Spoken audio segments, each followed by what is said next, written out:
Gustavor, Jose Onfroy, Jared Anthony Higgins. What, you don't recognize them? Okay, what if I say Lil Peep, XXXTENTACION, and Juice WRLD? Now you know what I'm talking about. These three guys left this world at the same age as legends because their music spoke for an entire generation. But how could such promising artists be gone so young? The 27 Club was tragic enough. Now we're losing them before 22. There's a line you recently said too that impacted a lot of people. We're not gonna make it to 21. Yeah. You don't feel that way, do you? Or do you honestly feel that way? I feel like everybody dying young, you know what I'm saying?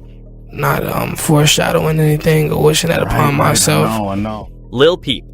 He was the first to go, but first, he rewrote the rules with his unique sound. Born on November 1st, 1996, young Gustav first got into music through bands like Blink-182 and My Chemical Romance. But everything changed when friends introduced him to rap. That's when he fell in love with the genre that would make him famous. My favorite rappers, definitely Future's on there, Gucci, Atlanta, man, fuck.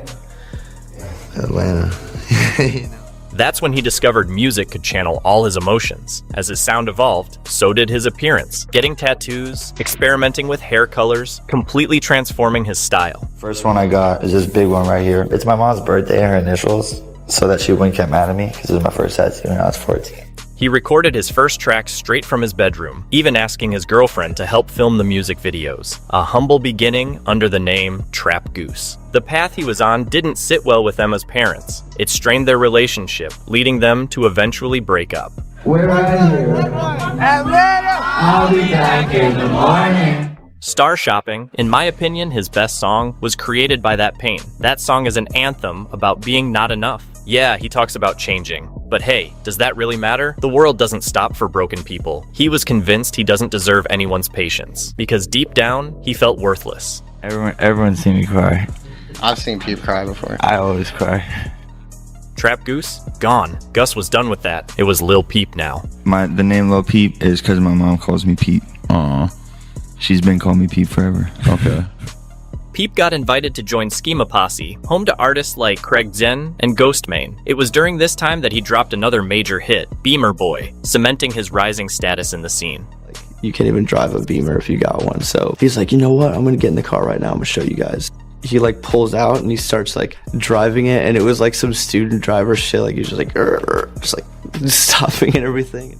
To Ghostmane, it seemed Peep was convinced his stardom was inevitable. This unshakable confidence led him to bold choices, none more visible than the crybaby inked across his face. I found myself complaining a lot, being very ungrateful for the things that I have in my life. So I got the crybaby tattoo on my face to remind me I have a really good, and there's a lot of people on earth who would, love to be in the position I'm in. So it just keeps me really grateful. An iconic tattoo that showed just how happy Peep was to finally level up as an artist. Soon after that face tat, the crew split. That's when Peep met Lil Tracy, an artist he deeply admired. Their connection was so instant that within just 24 hours of meeting, they created White Tea. Once part of Goth Boy Clique, Lil Tracy's crew, Peep dropped his most iconic work, trading some of that early sadness for harder lyrics about illegal substances and his desire to escape this world. By then, they'd all moved into a shared loft in Los Angeles, the perfect setup to focus on music. Well, at least that was the idea. So far, this was Peep's professional peak. With prolific output, successful shows, and key networking, it also accelerated his decline. The combination of his addictive tendencies with newfound fame and money created a dangerous cycle of endless parties and escalating substance abuse. Everyone saw Peep was killing himself, but since his music still sold, no one stopped him. One of his most famous lines was, "I'm a productive junkie." The people around him knew that, and that's why they never bothered to pull him out of that hell. To them, a productive junkie was more valuable than a healthy friend.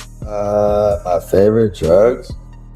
Xanax, Percocet, lean, ecstasy, Molly, pretty much everything. His manager, attempting to extract him from the chaos and secure exclusive representation, suggested relocating to London. At first it worked. Peep dove into modeling, a seemingly healthier scene that distanced him from toxic influences, all while his team plotted the Come Over When You're Sober tour, promoting his first studio album packed with hits like Ben's Truck, Save That Shit, Awful Things, and The Bright Side.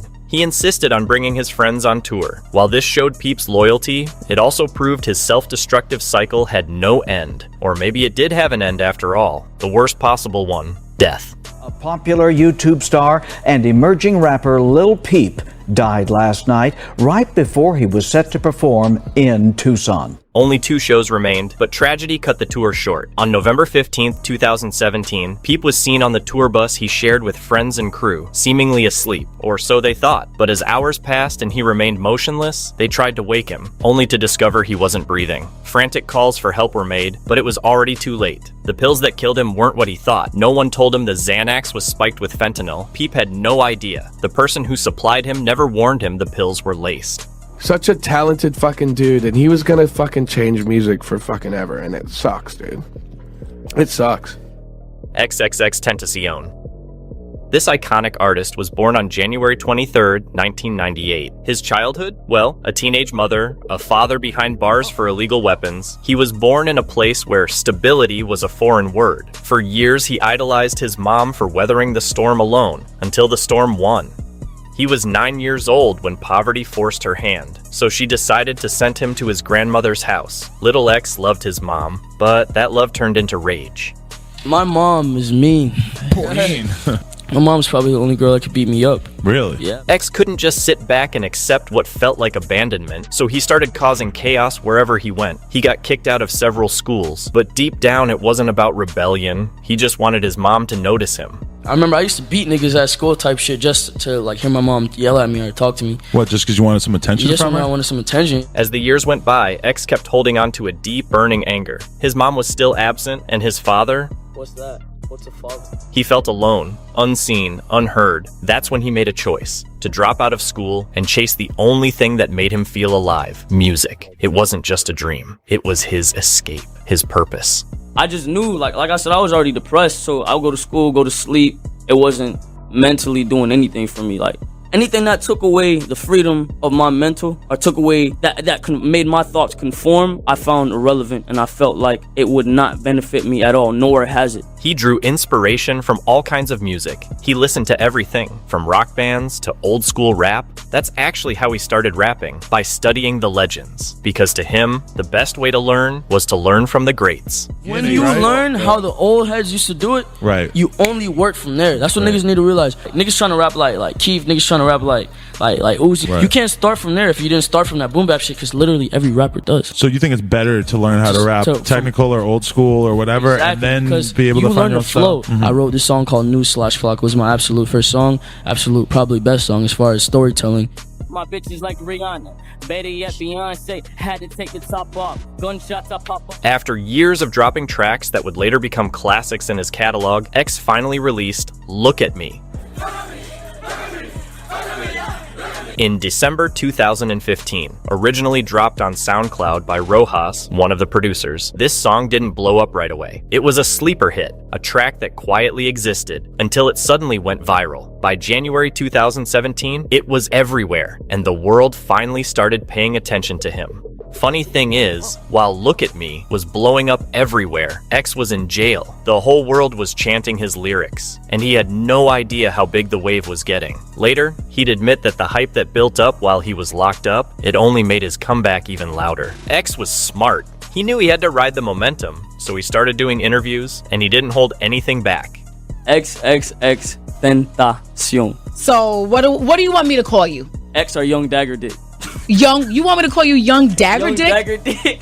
As the months went by, some people doubted whether he could top Look at Me, but his fans, they never doubted him. They knew he was more than just Look at Me, and they were right. When X dropped his debut album 17, it shocked everyone. Raw, honest, deeply personal. Every track was a reflection of the pain he carried inside and proof that he was here to stay. Established artists in the music industry started to back him. Kendrick Lamar, for example, publicly co-signed X's music. He tweeted, "Listen to this album if you feel anything. Raw thoughts." Then he said he listened to it 5 times in a row. It's hilarious to imagine how much fun X would have had watching the Drake versus Kendrick beef unfold. Honestly, it's pretty obvious whose side he would have picked. But not everything was smooth for X. By the end of that same year, now with a different look, he ran into legal trouble again and found himself back behind bars. This would be the last time. X was tired of that life. With his hair now dyed blue, he was ready to start over. He began dedicating more time to helping others, focusing on personal growth and his music. On March 16, 2018, he dropped his second studio album, Question Mark. The album featured hits like Moonlight and Sad, whose music video portrayed a funeral, just months before his real one.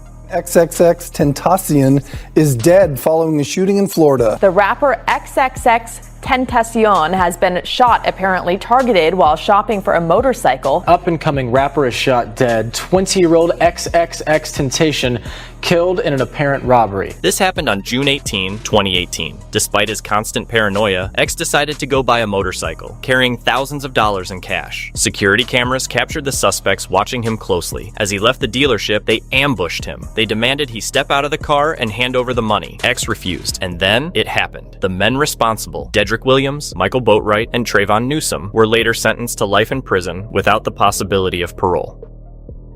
Oh my God. He was like a beam of light and just tried to do everything for other people. That was like the most selfless kid I've ever met in my life. Juice WRLD. Born on December 2nd, 1998, Jared's first connection with music came through the piano, which he started playing at just 3 years old. Around that same time, his parents separated, and it was his brother and his mom who would step up to raise him.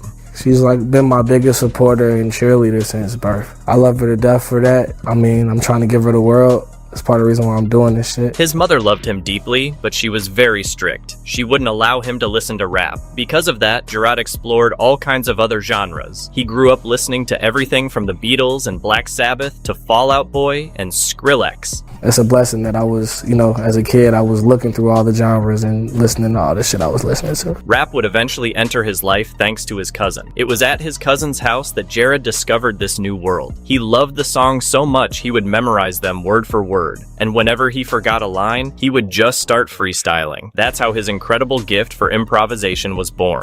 Run up on me, watch the dress fly, and I promise you, I'm the damn nigga. Recognize, I'm like, oh yeah, I fucked out. For the first time in 2 years, I didn't fuck up.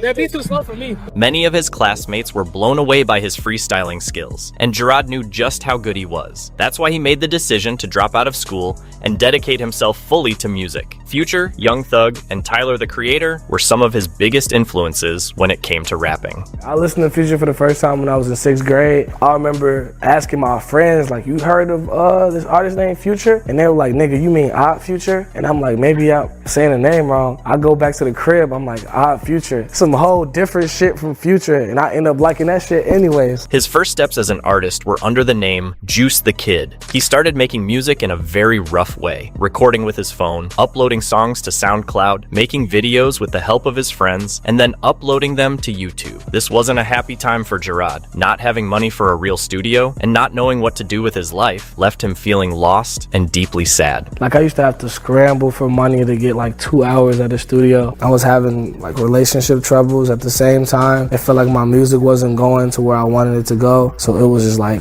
what the fuck do I do? I'd be sitting in my room just going crazy over this shit. And I didn't want to work no regular job or none of that shit. So I was literally just walking around and living my life in confusion. Feeling lost in life was one of the reasons he started taking pills. He just wanted to numb the pain, to quiet the stress that followed him every single day. But music was always there. He kept going, kept working toward his dreams, always dropping new songs, until one day he felt the need to change his name, to mark the start of a new era. He kept Juice, but dropped the rest. From that point on, he would go by Juice WRLD. It was for 3 rappers, actually. Tupac, Soulja Boy had an old tape called the Juice Mixtape, and then the MC Juice. He loved the movie from 1992, and also the mixtape with cover art inspired by it. As a teenager, he even rocked that iconic haircut. As for MC Juice, he's known for having beaten Eminem in a rap battle, one of Juwrld's biggest idols. In June of 2017, he released his EP titled 999. 999, I think in the last book of the Bible would say that 666 is the mark of the beast, right? 999 represents taking whatever hell, whatever bad situation, or whatever struggle you're going through and turning it into something positive and using it to push yourself forward. That EP included what would become his biggest hit, Lucid Dreams. It didn't go viral right away, but Juice was already starting to get support from artists he'd grown up listening to, like Waka Flocka, Lil Bibby, and G Herbo. That kind of recognition filled him with motivation to keep going. I was finna quit this shit. shit. Like, I wasn't finna quit this shit, but I was finna stop taking it seriously. It was gonna be like a hobby instead of a passion, you know? In December of that same year, Juice made a decision that would change his life. He dropped a 3-track mixtape called Nothing Is Different. You might wonder, why was this mixtape such a turning point? Well, one of those 3 songs was All Girls Are the Same. I'm like, I'm finna make a biased ass statement. Like, you know what I'm saying? Because obviously all girls aren't the same. Like, I get that a lot. People in my DMs, all girls aren't the same. I'm different, and you know what I'm saying? But like, man, fuck all that shit. All girls are the same, bro. That track caught the attention of none other than Lil Bibby, one of the founders of Grade A Productions. Juice ended up signing with the label, and suddenly, his career was starting to take off. But Lil Bibby wasn't the only one who noticed him. Lyrical Lemonade's Cole Bennett was blown away by Juice's voice. He offered to direct the video for All Girls Are the Same, and that video turned out to be a massive success, bringing Juice even more into the spotlight. But that wouldn't be the only video they'd work on together. Less than 3 months later, they dropped the video for Lucid Dreams, and this time, the song went viral. Things were going so well that Juice WRLD decided to drop his debut album, Goodbye and Good Riddance, just 13 days after the video release. The album featured Lucid Dreams, All Girls Are the Same, and Lean With Me, all tracks that would go on to become fan favorites. All this success led him to go on an international tour, performing in places as far as Japan. Just imagine how he must have felt. All his dreams were finally coming true. On his second album, he had a song with one of his idols, Young Thug, and just a few months later, he dropped a 16-track mixtape with Future. Everything was going spectacularly, but something happened. Death happened. On December 8, 2019, Juice WRLD suffered a convulsion and a seizure. He was rushed from the airport to the hospital, where he passed away at just 21 years old. It's heartbreaking to think that he once dedicated a song to Lil Peep and X, talking about how sad it was to see legends go too young, not knowing he'd soon become one of them. I would tell myself to stay as far away from drugs as possible. Make sure to stay grounded with your family and just don't give up.